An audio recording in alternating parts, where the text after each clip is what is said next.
জেলে বিক্রমকে দেখেই অস্বস্তিকর কাণ্ড ঘটালেন মা।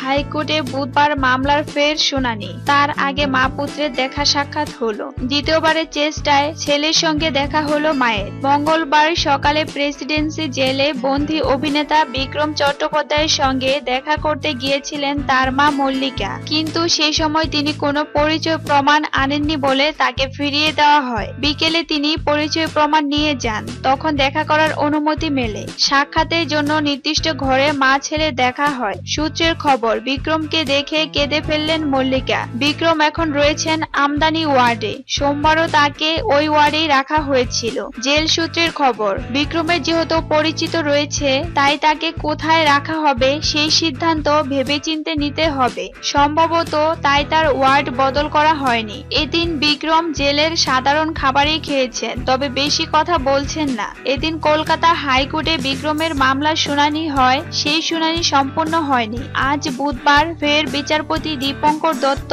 এবং বিচারপতি দেবীপ্রসাদের ডিভিশন বেঞ্চে ওই মামলার শুনানি। অভিনেতার আগাম জামিনের আবেদনটি বিচারাধীন থাকার মাঝেই কি গ্রেপ্তার করার প্রয়োজন ছিল, সেই প্রশ্ন তুলেছেন ডিভিশন বেঞ্চ। যদিও রাজ্যের দাবি, দীর্ঘদিন ধরে আত্মগোপন করে থাকা বিক্রমকে হাতে পেয়ে গ্রেপ্তার করা হয়েছে।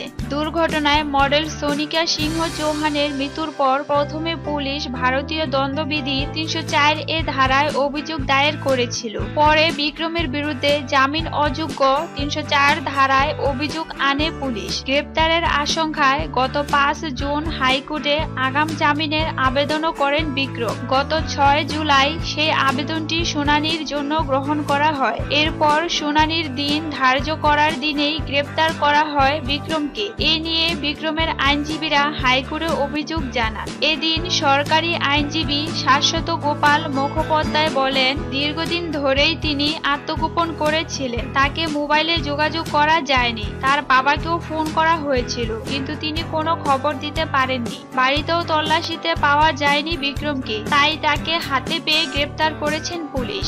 এই ছিল আজকের আয়োজন। বিনোদন নিয়ে আরো বিভিন্ন ধরনের তথ্য পেতে মিডিয়া ভয়েসমেলের পাশে থাকুন। প্লিজ লাইক, কমেন্ট, শেয়ার ও সাবস্ক্রাইব করুন।